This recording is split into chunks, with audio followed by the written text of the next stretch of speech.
Assalamualaikum warahmatullahi wabarakatuh. Alhamdulillah. Alhamdulillahilladzi arsala rasulahu bil huda wa dinil haqq liyudhhirahu 'ala ad-dini kullih walau karihal kafirun. Asyhadu an la ilaha illallah wahdahu la syarika lah wa asyhadu anna Muhammadan 'abduhu wa rasuluh. Amma ba'd. Hadirin mukminin, muslimin dan muslimat, tuan-tuan yang dirahmati oleh Allah Azza wa Jalla. Alhamdulillah, malam ini kita dapat berkumpul dan menyambung kembali pengajian kita. Semalam kita cuti kan? Saya cuti, tuan-tuan tak cuti ya. Okey. Semalam kita ada program. Malam ni kita sambung balik pengajian kita. Kita masih lagi dalam bab yang berkaitan dengan kubur. Kaitan dengan kubur.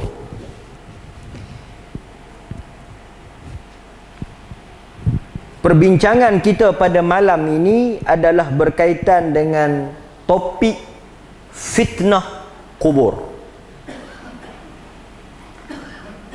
Tuan-tuan, bila kita sebut berkaitan dengan kubur, ahli sunnati wal jamaah, kita beriman adanya apa yang disebut dengan fitnah kubur. Kita wajib beriman. Sebab perkara berkaitan dengan fitnah kubur ni disebut dalam Quran dan disebut dalam hadis. Sabit dalam dalil-dalil yang sahih. Dan kita juga diminta berlindung daripada fitnah kubur. Itu kita nak bincang. Selain daripada fitnah kubur, kita juga mesti beriman dengan perkara yang kedua, iaitu azab dan nikmat kubur. Bila kita sebut kubur ni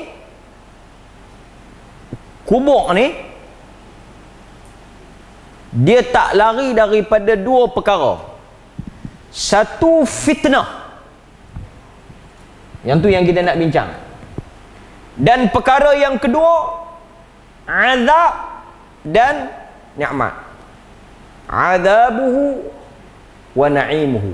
Azab dan nikmat. Sebab itu dalam hadis menyebut bahawa kubur ini boleh menjadi lubang, hufrah, daripada lubang-lubang neraka. Dan dia juga boleh menjadi raudhah, taman daripada taman-taman syurga. Ini berkaitan dengan azab dan nikmat. Artinya seseorang itu bila dia berada di dalam kubur, wa imma dia berada dalam nikmat kubur ataupun dia berada dalam azab kubur. Sehinggalah dia dibangkitkan semula. Macam di dunia ni kita ada kadang-kadang kita elok, kadang-kadang kita tak elok kan, sampailah kita mati.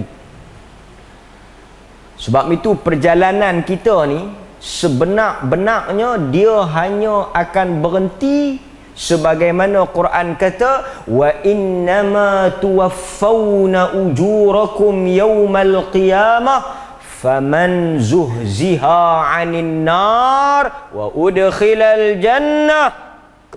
Tuan-tuan duk dengar orang baca talqin kan? Di antara ayat yang dibaca dalam talqin kat kubur tu ayat ni ya.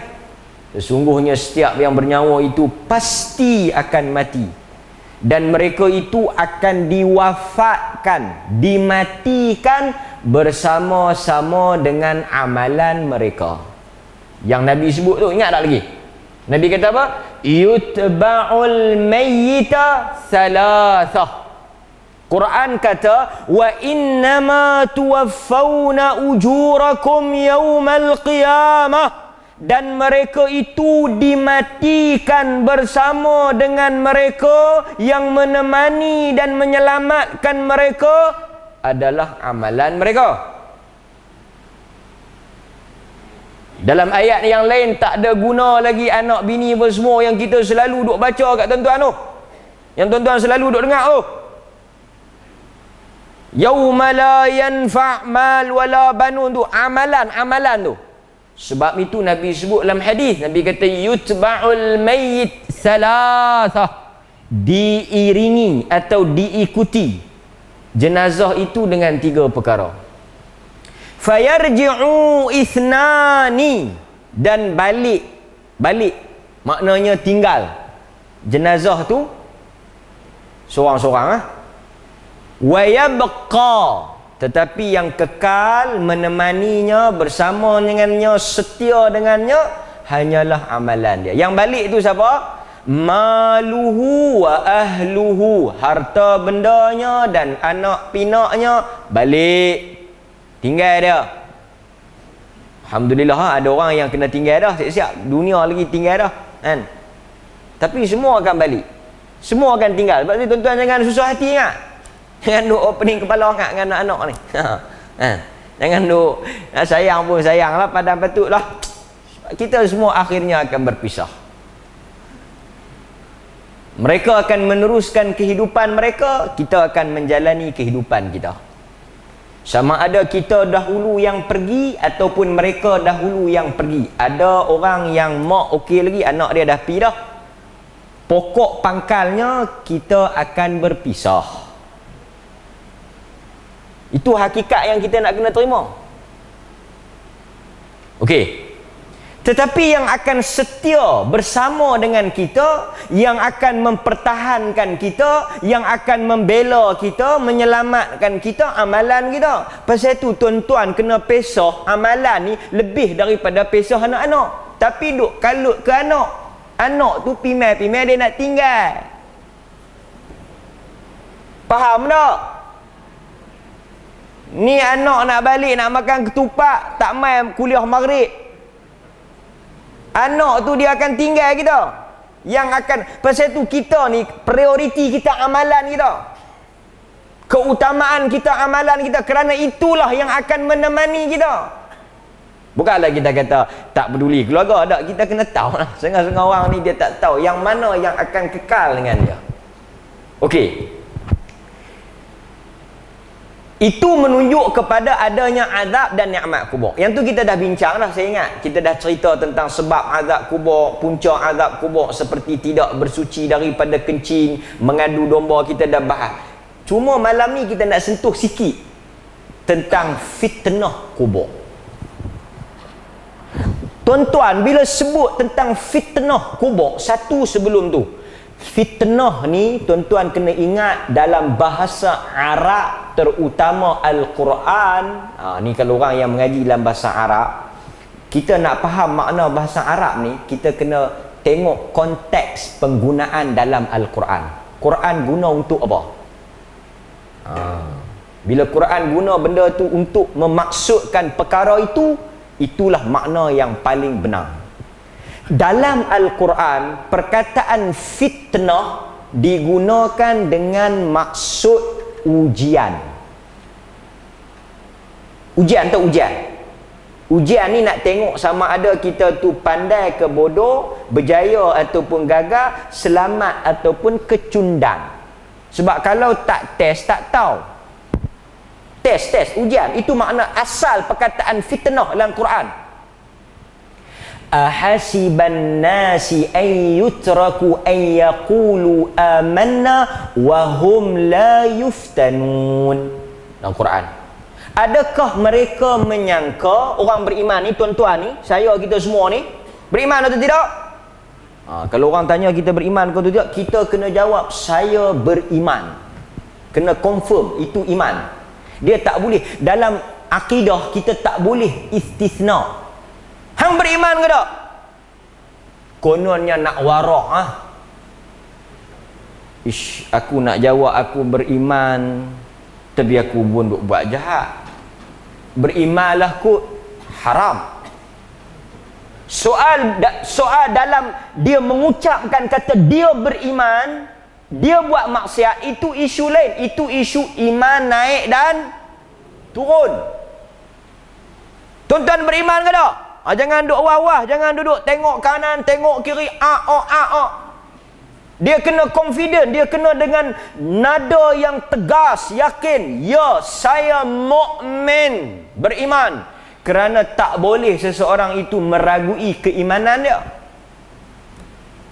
Sehingga kan ada bab dalam akidah, bab apa? Dilarangnya menyebut saya beriman insya-Allah. Tak boleh. Tanya menantu kan, nak bakal menantu. Mai ada rumah kita, nak berkenal lah dengan pak mentok. Ni dah nak menikah dengan anak pak cik ni, nak tanya lah. Hang ni beriman ke tak?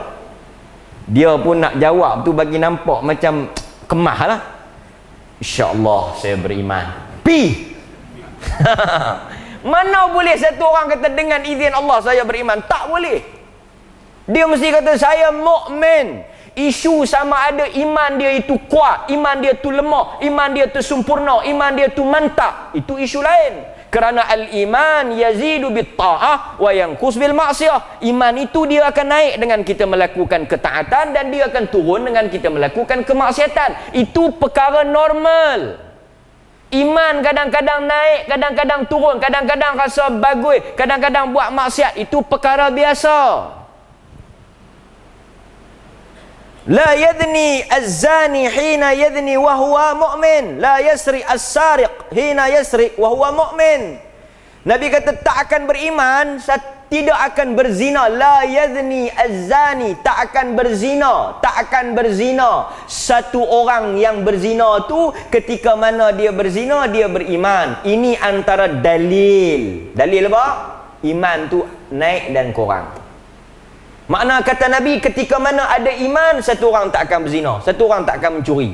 Tetapi kalau iman dia kurang, ketika itu dia akan buat.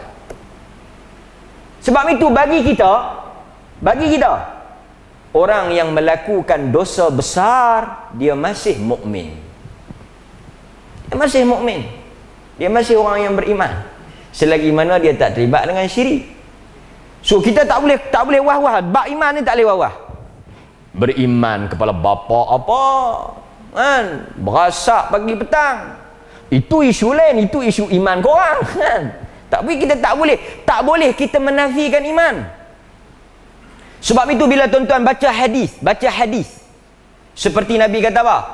Tak beriman orang yang tidak ada amanah, tak beriman orang yang tidak mencintai saudaranya seperti mana dia mencintai dirinya. Tak beriman orang yang mencintai Allah dan Rasul seperti mana lebih daripada dia mencintai diri dia.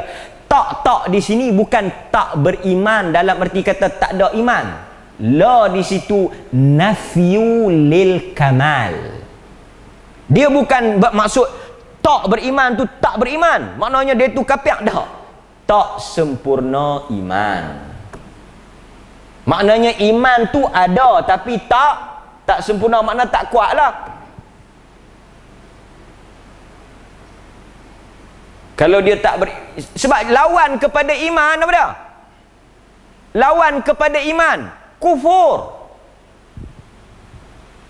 Pasal itu kita tak boleh kata hang tak beriman. Cuma kita boleh kata dia ni kurang iman, iman dia lemah, iman dia bermasalah, iman dia sakit, itu boleh. Tapi kita nak kata dia tidak beriman, seakan-akan kita mengkafirkan dia. Ini persoalan penting, persoalan iman ni kan. Okey, kita nak cakap bab tadi kan, bab hasiban nas, bab adakah manusia ni mereka menyangka, mereka kata kami beriman wahum la yuftanun, dalam keadaan mereka itu belum lagi difitnah. Macam mana kita nak terjemah? Mereka belum lagi difitnah, maknanya tak ada siapa hang ni, ada orang tuduh hang, tak ada lagi, hang belum difitnah. Difitnah di situ erti kata diuji. Maknanya orang yang beriman, salah satu daripada syarat prasyarat untuk melayakkan dia bergelar orang beriman atau mendapat iman, dia mesti diuji. Pasal itu ujian ni benda wajib. Dan ujian ni macam-macam. Innama amwal, pasal itu dalam Quran kata innama amwalukum wa auladukum fitnah. Tengok Quran guna perkataan apa? Innama amwalukum wa auladukum, sesungguhnya amwal, harta benda kamu, aulad, anak-anak kamu, apa dia? Quran guna perkataan apa? Maknanya harta tu tuduh kita, anak-anak tu tuduh kita. Tak, harta dan anak-anak itu menjadi ujian untuk kita. Ujian apa? Sama ada kita boleh beriman ataupun tidak dengan. Dan ramai orang yang gelong dengan dua benda ni. Pasal itu Nabi kata apa? Tidak ada fitnah yang lebih besar yang ditinggalkan oleh Bani Israel melainkan fitnah apa? Tuan-tuan, fitnah apa? Tidak ada ma'adar, tidak ada yang lebih besar fitnah yang ditinggalkan oleh Bani Israel melainkan fitnah wanita. Wanita tu fitnah lagu mana bagi lelaki? Wanita adalah fitnah bagi lelaki. Artinya dia sebagai satu bentuk ujian. So, ni nak bagi tuan-tuan nampak ni. Dia kena pergi hot tang lain dulu baru kita boleh tarik metang ni. Bila kita kata fitnah kubur, apa artinya?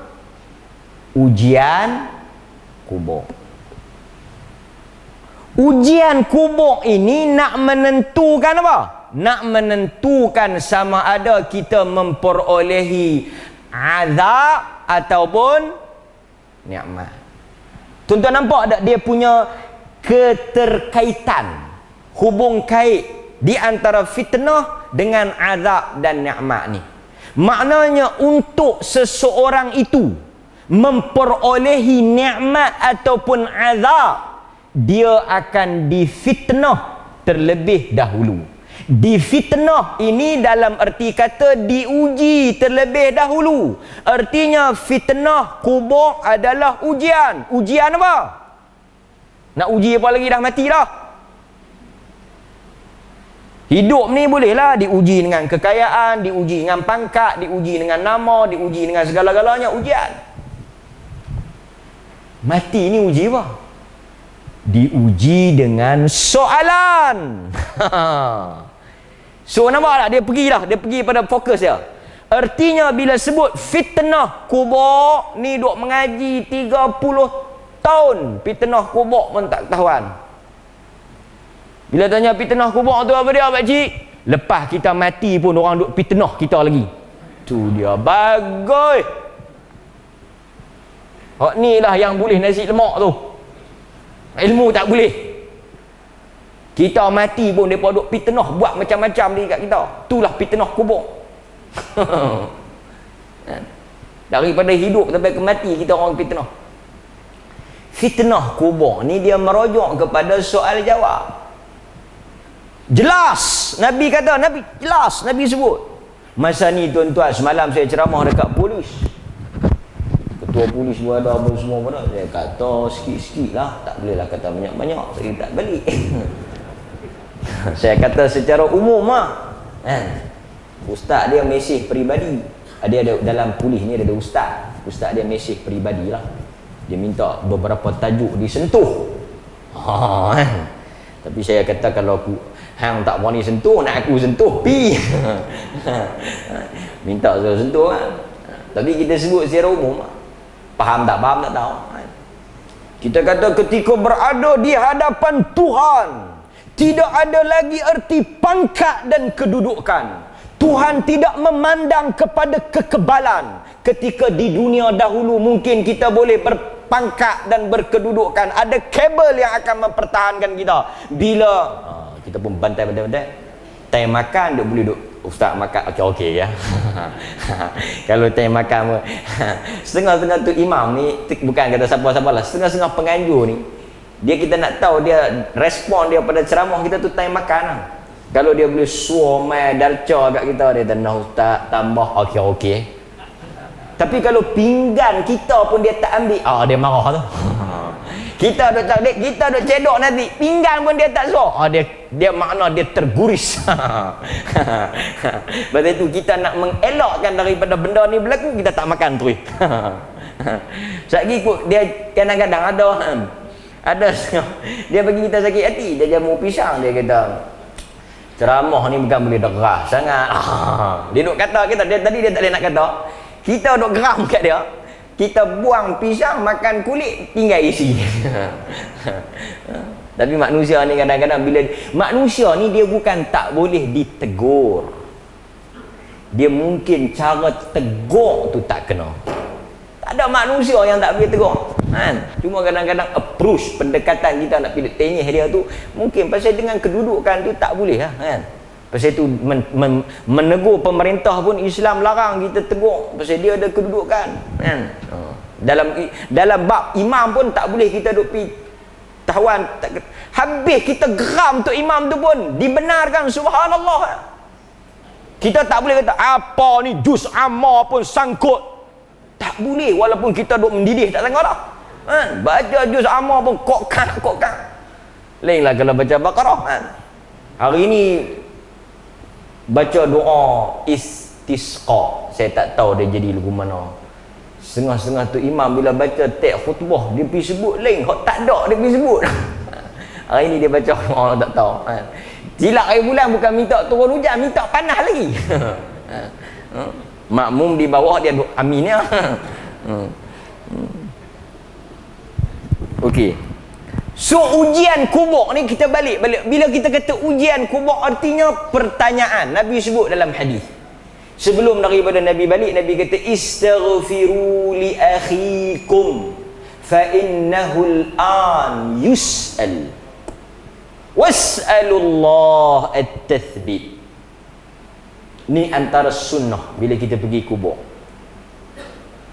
Kita pergi kubur kan ada adab-adab dia. Kita buang kasut, tak langkah kubur, tidak duduk di atas kubur dan sebagainya.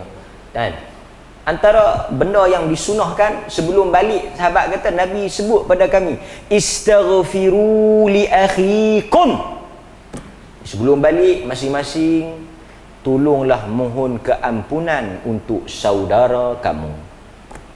Tolong doa Allah ampun dia. Itu antara bentuk orang hidup boleh tolong orang.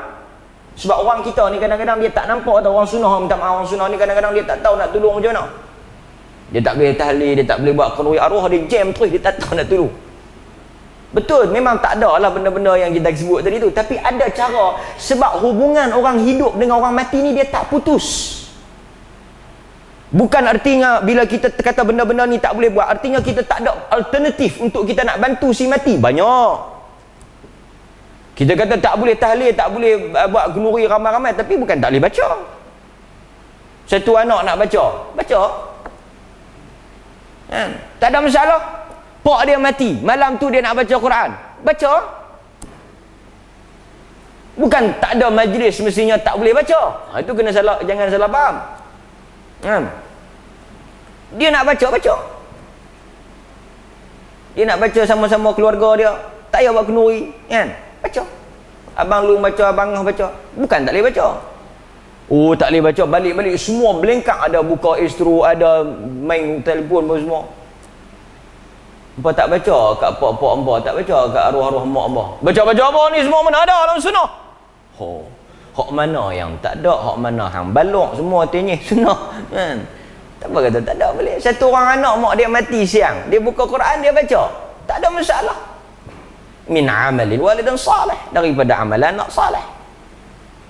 Bahkan dengan rahmat Allah Ta'ala boleh sampai pahala tu kan. Yang ni kita kena view ni kena bagi betul. Anak-anak boleh baca. Mak anak dia mati siang simpan, malam dia nak buat apa? Doa, baca.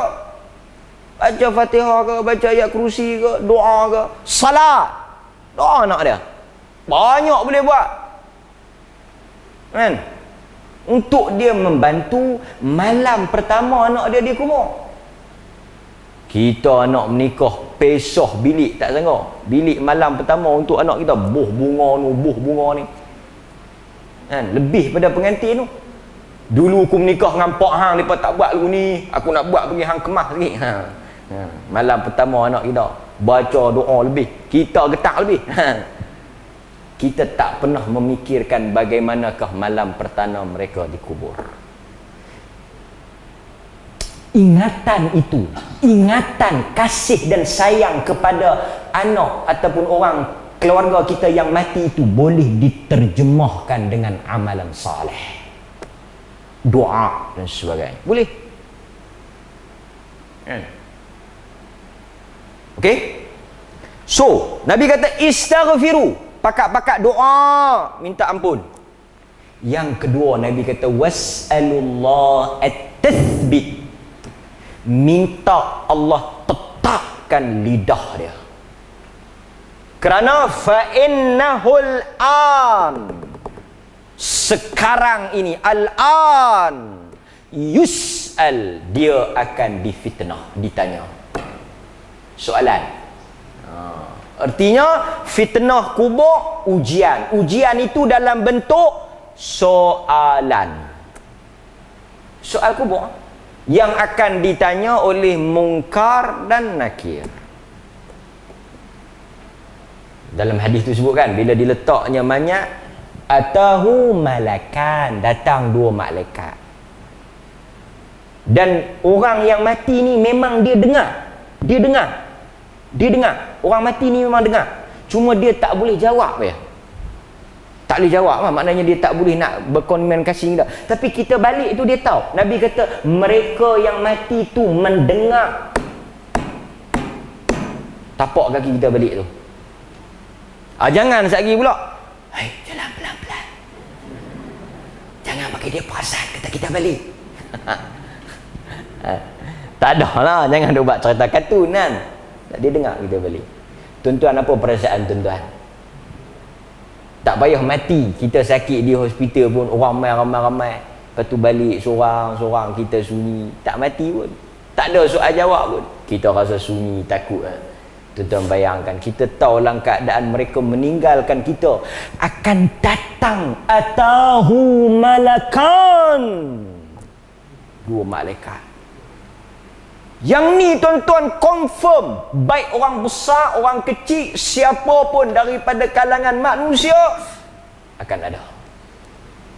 Ketika itu saya nak tanya tuan-tuan, apa guna lagi harta benda tuan-tuan? Tak apa, malaikat tak ada. Tak ada nilai.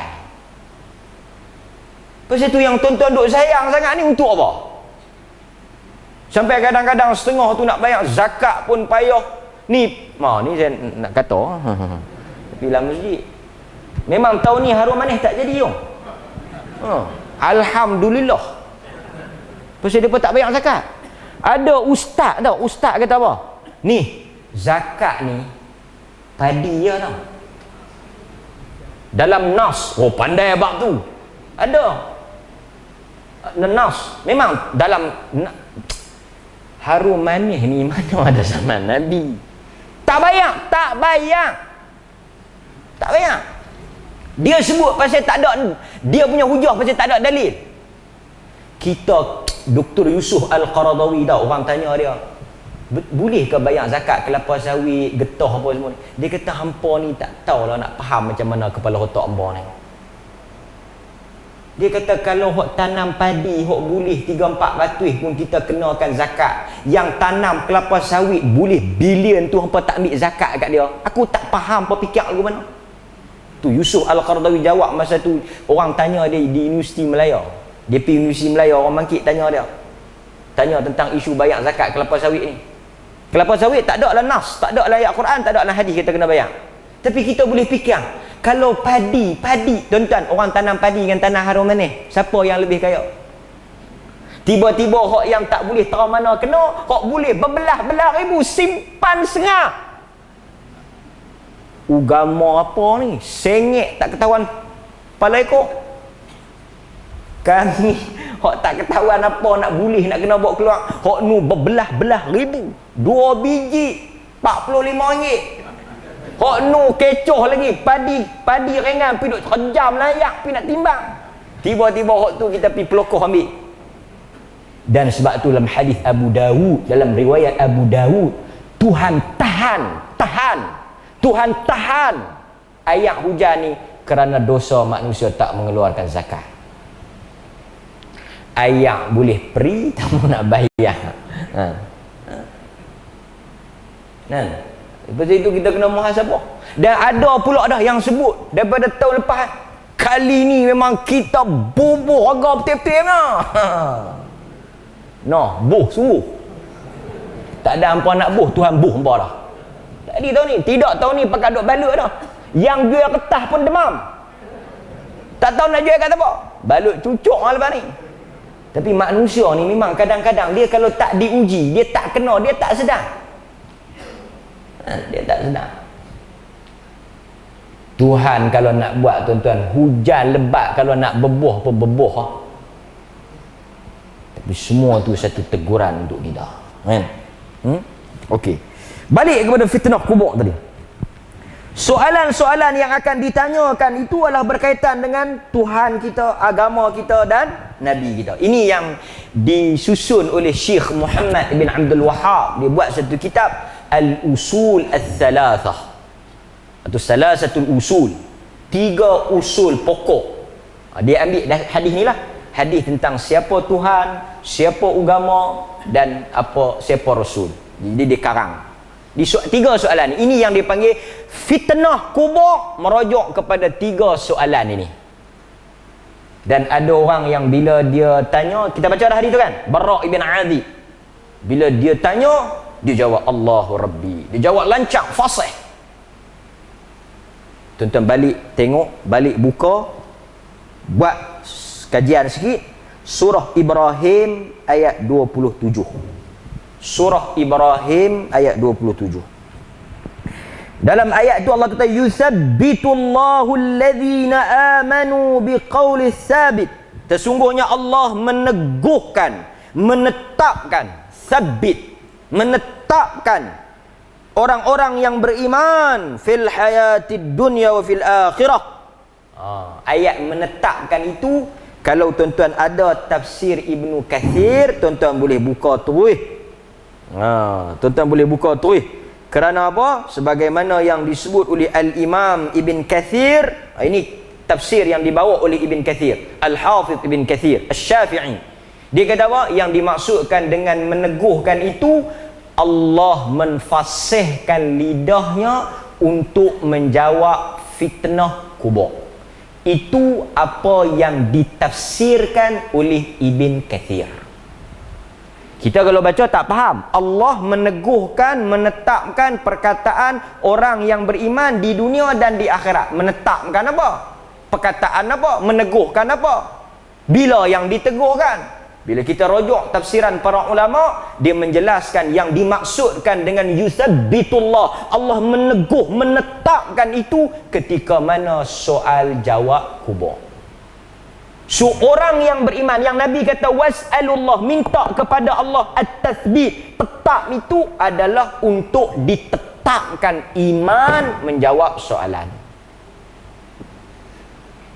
So ini tak berkait dengan kita tahu tak tahu. Tuan-tuan, ni saya nak cerita sikit, ni penting ni. Start saja tuan-tuan mati tu, start dia tuan-tuan mati tu, mula je tuan-tuan mati tu, esok ke lusa ke, tuan-tuan ingat lah, ingat tuan-tuan mati, tuan-tuan ingat saya. Kalau saya mati tu saya ingat tuan-tuan lah. Start saja tuan-tuan mati tu, ke semua perjalanan tidak berhubung kait dengan ilmu dah, bukan di bawah kawalan kita. Faham tak? Apa sahaja tindak tanduk atau perbuatan yang akan berlaku selepas mati bergantung kepada amalan. Contoh, ambil apa? Ambil buku. Ambil buku tak buku? Buku catatan. Okey. Dalam Quran cerita ada 3 pok kan?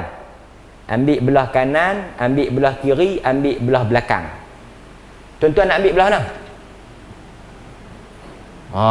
Dia malam ni, malam Jumaat ni. Jumaat malam Sabtu. Tuan-tuan nak ambil belah mana? Belah kanan. Bagus.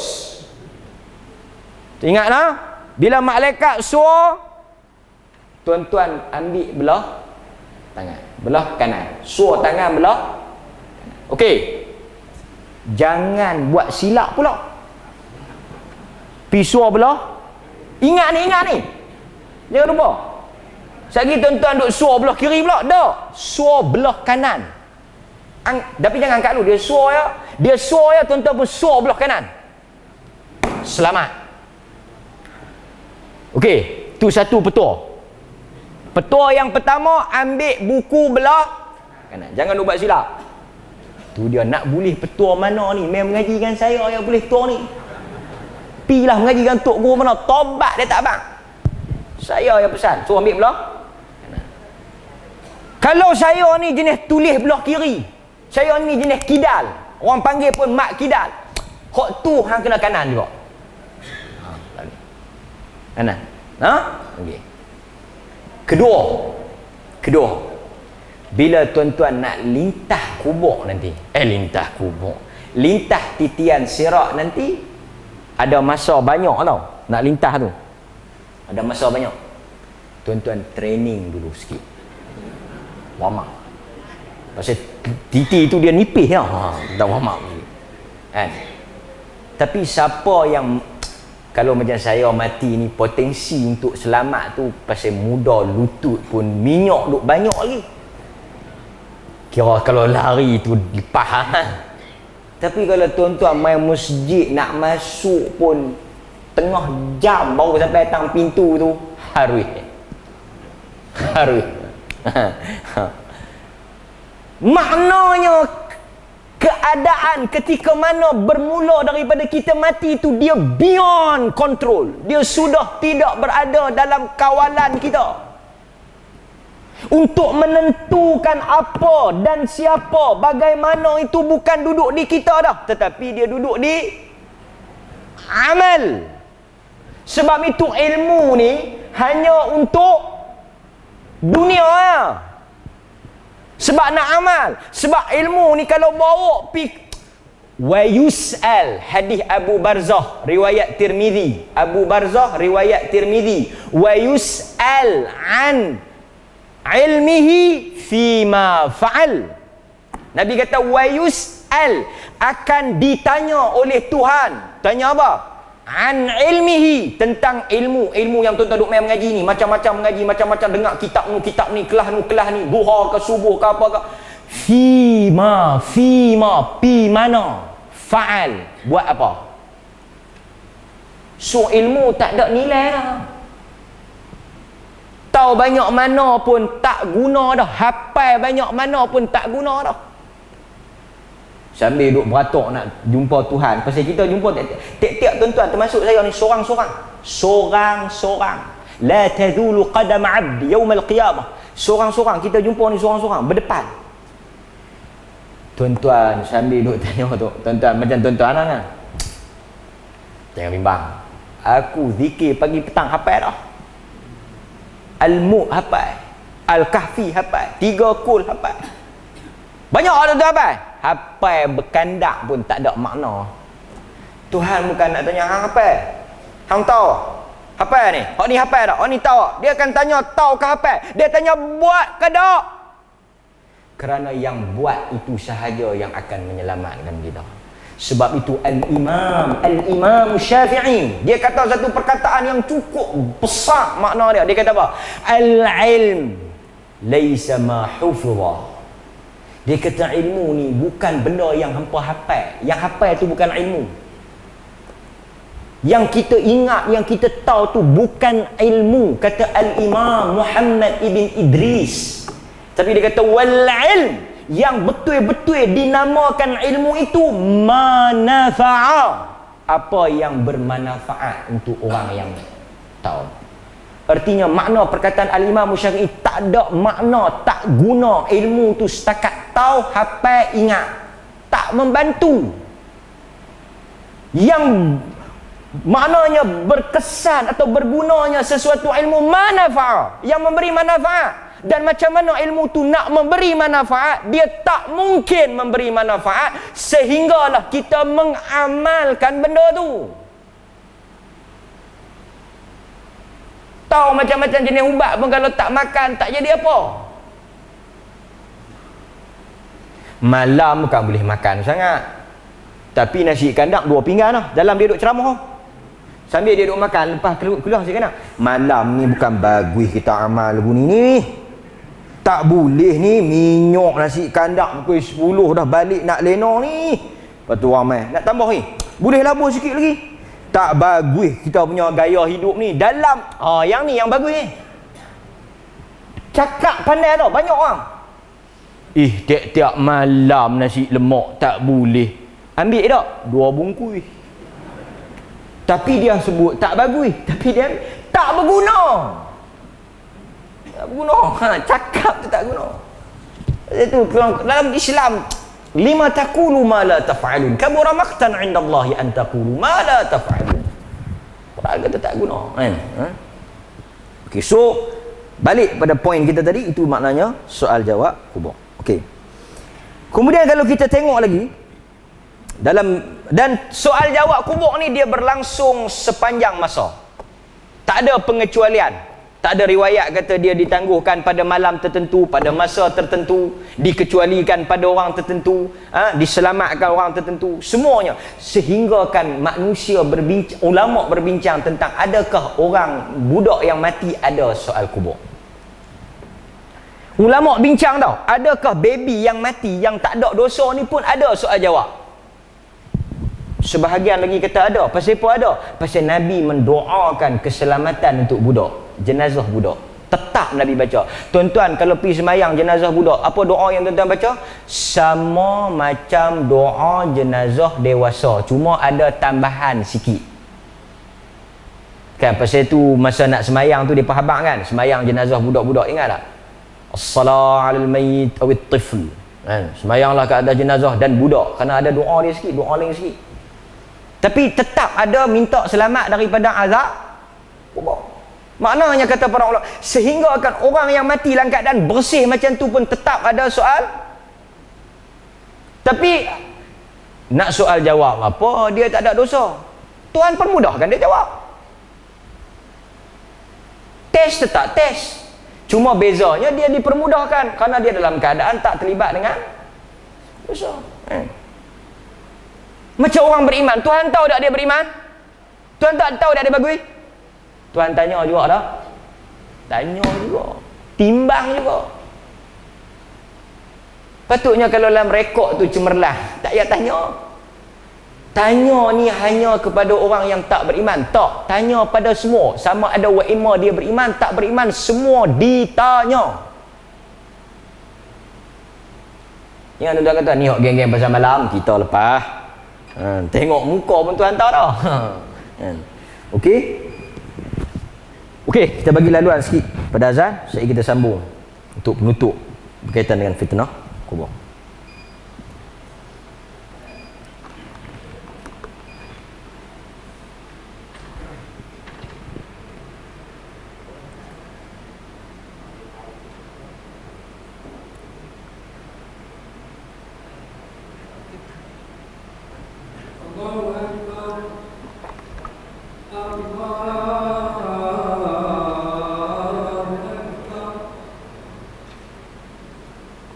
Allah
Okey, kita sambung sikit. Kita ringkaskan kita punya apa dia ni perbincangan kita.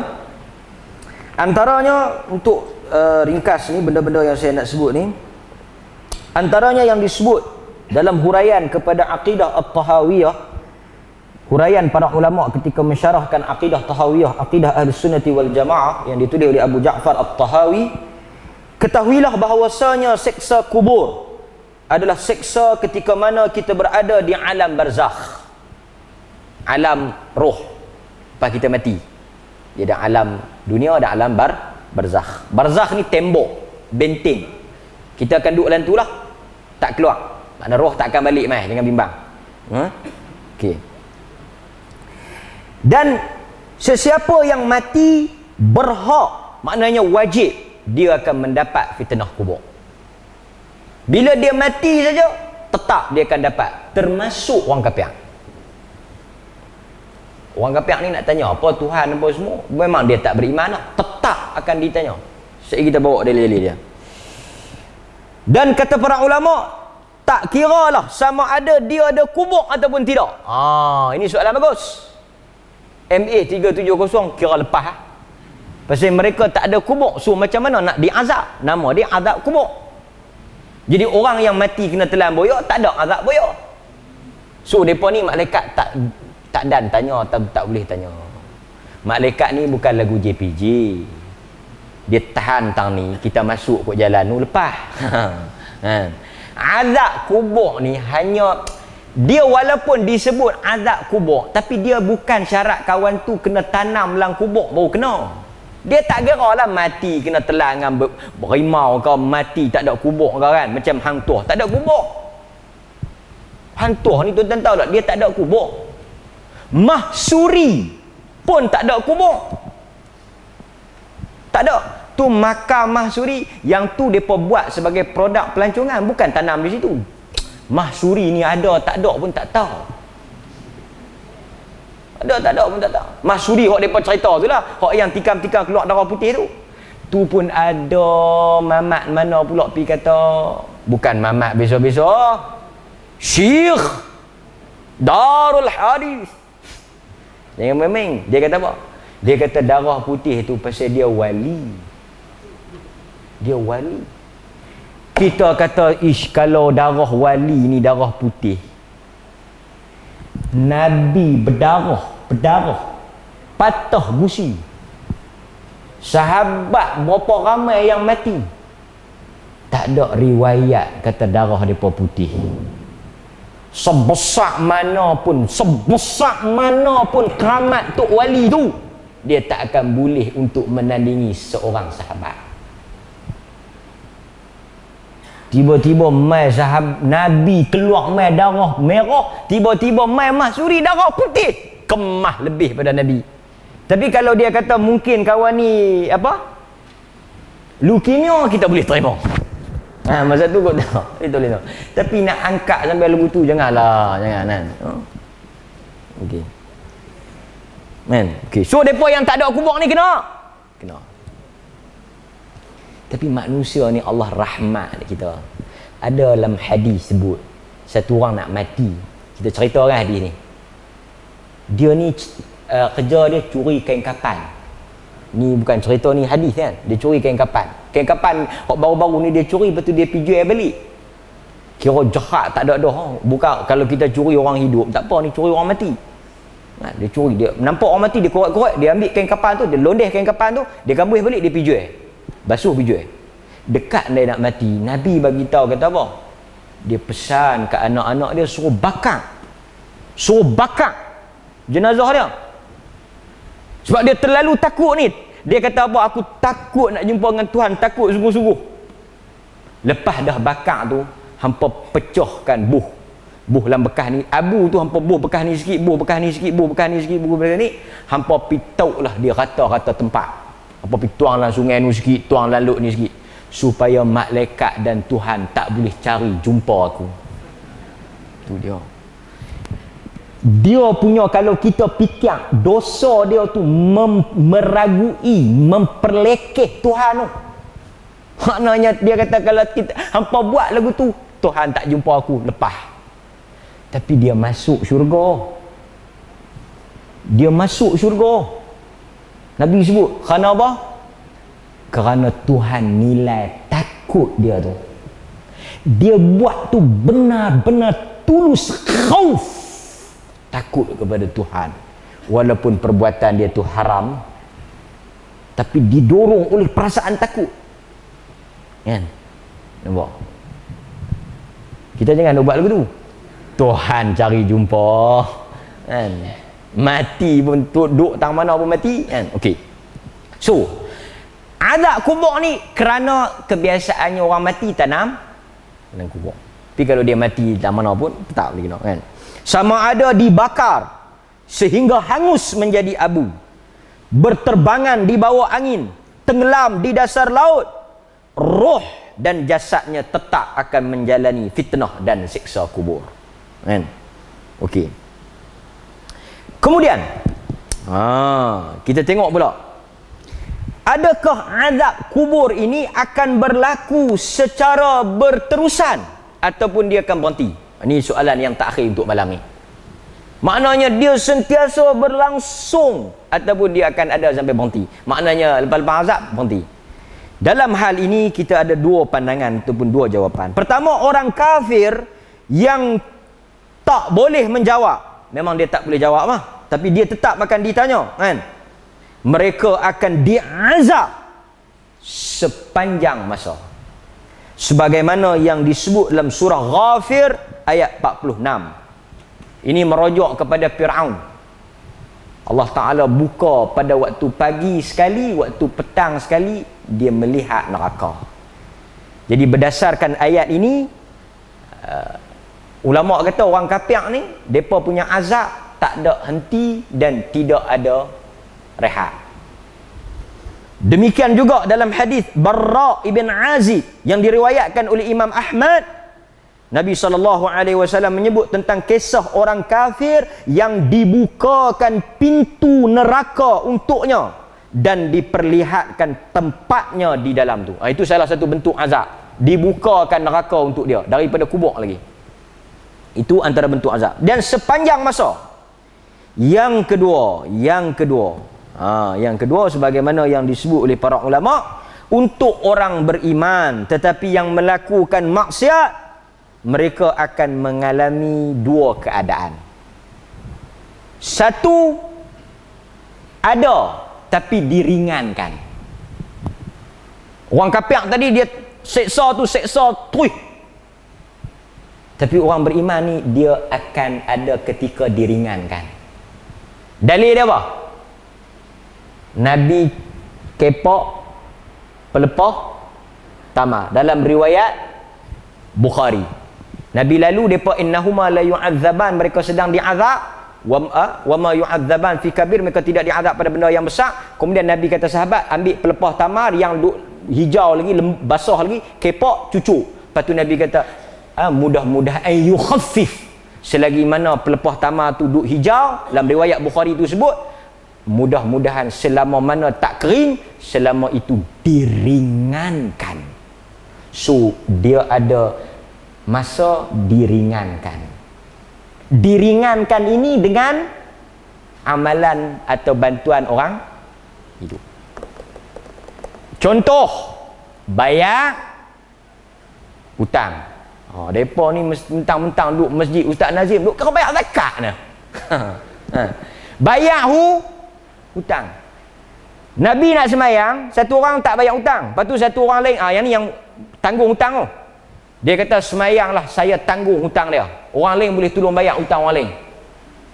Orang lain tu boleh tolong bayar kalau dia tak bayar. Kemudian esoknya sahabat tu kata, Nabi jumpa aku, bayar tak ke? Tak. Lusa Nabi jumpa aku tanya, bayar tak ke? Aku kata, bayar dah, selesai dah. Nabi bila dengar kata dia bayar dah, apa jawapan Nabi lah hadis tu? Sekarang ini barulah sejuk jenazah mayat saudara hang daripada azab tak bayar. So ada diringankan. Pasal itu jangan buat main-main benda-benda hak tak lunah ni, pi pelunah abang. Okey. Dan ada juga pandangan yang mengatakan akhirnya bila selesai Allah akan menghentikan azab tersebut. Ini khas untuk orang beriman. Wallahu taala a'lam. Jadi apa yang kita nak buat tuan-tuan?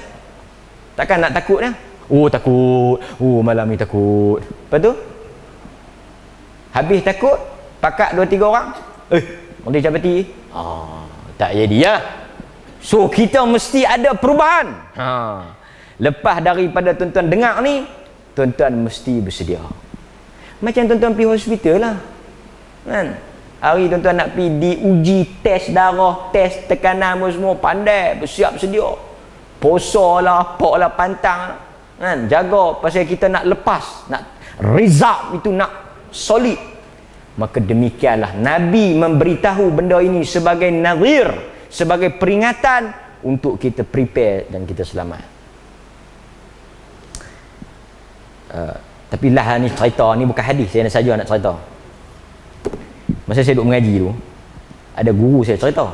Ni kira sanak sambung lah. Daripada guru saya, min syai'an syaikhi. Tuan-tuan dapat pada saya. Kira sambung lah sanak. Dia cerita, ada satu budak muda ni mati di Saudi. Pasal dia mengaji di Universiti Madinah. Guru saya ni dia mengaji di Universiti Madinah. Jadi benda ni berlaku di Saudi.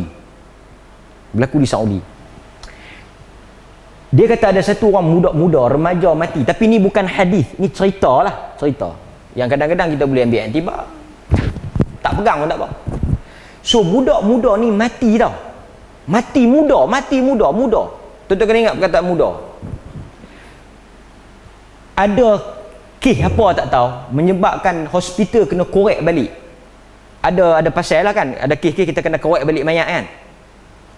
Yang dia nak ceritanya, bila dia korek balik mayat tu, ni pasal tu saya kata lepas kuliah tutup apa semua saya cerita lah kat tuan-tuan. Saja nak pergi habis kuliah kan. Bila dia korek balik mayat budak remaja tadi ni, yang menghairankan, rambut dia tu putih macam beruban. Putih. Masa tanam tadi budak muda, hitam lah rambut. So depa pelik tau. Pasal apa yang kok tak tahu kan. Bila benda ni diajukan pada para masyayikh, ulama-ulama, ada apa-apa ayat ke dalil yang kita boleh faham. Pelik tau. Ada Nabi sebut, ada Nabi sebut ke Quran sebut. Saya tak ingat, saya lupa. Syekh tu baca satu ayat Quran tentang, tuan-tuan bisa jumpa ke ayat ni? Siapa ingat? Kan? Bagaimana Allah cerita di akhirat esok apabila antara dahsyatnya azab tu, orang muda ni bila dia ni Quran, ni ayat Quran. So Syekh ni dia ambil kejadian tu, dia relate, dia cuba nak ambil ni sebagai penjelasan lah. Dalam Quran ayat mana tu saya terlupa. Dia cerita, Quran cerita orang muda ni dahsyat azab tu. Salah satu tanda dahsyat azab tu, orang muda yang rambut dia hitam, bila dia tengok azab, terkejut dengan ngerinya azab tu, perubahan rambut dia. Shiba ayat tu ujung-ujung Shiba ni pasal duk makan benda-benda tak ketahuan, lupa. Macam mana? Yaj'aluna wildan, dan jadilah orang-orang yang muda itu Shiba. Tu ayat tu. Bila dia tengok azab tu, orang muda jadi berubah. So dia relate tau, dia kata apa? Wallahu ta'ala a'lam. Hadha min umur, dia kata benda ni daripada perkara-perkara ghaibiyat. Boleh jadi terkejut melihat kepada azab dan dahsyatnya azab itu sehingga bertukar, kerana Quran sebut benda tu. Tapi tuan-tuan jangan bimbang, beramallah, insya-Allah raudhah min riyadil jannah, dia akan jadi taman daripada taman-taman syurga. Amalah sunnah insya-Allah. Itu ya kesimpulannya. Sallallahu ala nabiyina Muhammad Assalamualaikum warahmatullahi wabarakatuh. Terima kasih tuan-tuan. Selesai kuliah kita malam ni.